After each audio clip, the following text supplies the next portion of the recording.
ठंड का मौसम था और एक छोटे से गांव में आदिल अपने पत्नी सन्ना के साथ रहता था। उसके घर की हालत काफी कमजोर था। आदिल दूसरे के खेत में मजदूरी करके अपने घर का खर्च चलाता था। एक दिन जब आदिल काम पर निकलने वाला होता है, तभी वो सना को आवाज देकर बुलाता है। अरे भाग्यवान, सुनती हो? मैं काम पर जा रहा हूँ, जरा बाहर आना। आदिल की आवाज सुनकर सना तुरंत बाहर आती है। सना, मैं काम करने जा रहा हूँ, तुम दरवाजा अच्छे से बंद कर लेना।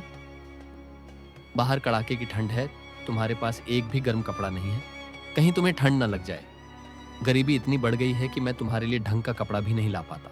यही बात मुझे अंदर ही अंदर खाए जा रही है। कोई बात नहीं है जी, बुरा वक्त तो हर किसी के जीवन में आता है। आप ज्यादा टेंशन मत लीजिए, सब अच्छा होगा। ऐसे ही आदिल काम पे निकल गया। रास्ते में आदिल की मुलाकात उसके दोस्त फिरोज से हुई। फिरोज आदिल का बहुत पुराना दोस्त था। अरे आदिल, मेरे दोस्त, क्या चल रहा है? भाभी जी कैसी हैं? और ये बताओ, इतनी ज्यादा ठंड में तुम कहाँ जा रहे हो, वो भी बिना किसी गर्म कपड़े के? अरे फिरोज, अब तुझे क्या बताऊं, ऐसी गरीबी आ गई है कि गर्म कपड़े लेने के लिए पैसे भी जुटा नहीं पाते। दूसरों के खेतों में काम करके जो थोड़ा बहुत मिलता है, वो भी घर का राशन लेने में ही खत्म हो जाता है। अरे आदिल, तू ज्यादा टेंशन मत ले। बुरा वक्त सबके जीवन में आता है, लेकिन इसका ये मतलब नहीं कि हार मान ली जाए। तू बहुत मेहनती है, ईश्वर तेरी जिंदगी में फिर से रौनक लाएगा। ये बात मैं दिल से कह रहा हूँ। हाँ रहीम, अब मुझे उसी दिन का इंतजार है। वैसे तू कहाँ जा रहा है? अरे रहीम, मैं कहाँ जाऊंगा, गणपत चाचा के खेत में थोड़ा काम था, उसी के लिए बुलाया है, बस वही काम करने जा रहा हूँ। ऐसा बोलकर दोनों अपने राह पर चल पड़े। आदिल खेत पहुंचकर काम में लग गया। गरीबी ने मजबूर कर दिया था इतनी ज्यादा ठंडी में काम करने के लिए, पर ठंड इतनी ज्यादा थी कि वो कांपते कांपते काम कर रहे थे।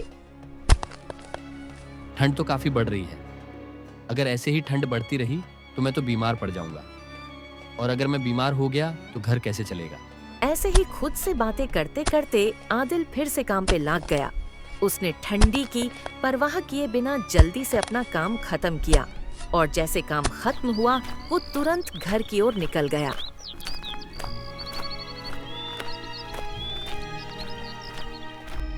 रात का गहरा सन्नाटा है, ठंड का कहर काफी बढ़ चुका है। आदिल और सना एक साथ शीमत कर चारपाई पर बैठे हैं। अगर ठंड ऐसे ही बढ़ती रही तो हालात और मुश्किल हो जाएंगे। इतनी ज्यादा ठंड में मैं आपको कैसे काम पर जाने दूं? भाग्यवान, मैं क्या करूं, काम छोड़े बिना घर चल नहीं सकता। घर का राशन भी लाना है और ऊपर से ठंड भी बढ़ रही है। आपने बिल्कुल सही कहा जी, लेकिन देखिए आप बहुत कांप रहे हैं। चलिए मेरे साथ रसोई में चलिए, मैं खाना बनाती हूँ और आप चूल्हे के पास बैठ जाइए। ठंड से बचने के लिए दोनों रसोई में चले गए। उन्होंने चूल्हे पर खाना चढ़ा दिया और दोनों चूल्हे के पास बैठकर राहत महसूस करने लगे। अगली सुबह जल्दी उठकर आदिल अपने चाचा गणपत के घर निकल गया।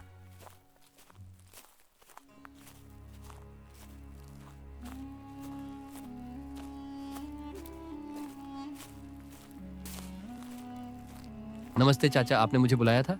हाँ आदिल बेटा, काम तो बहुत है, लेकिन बेटा इतनी ठंड में तू बिना गर्म कपड़ों के ही आ गया, कहीं ठंड लग गई तो।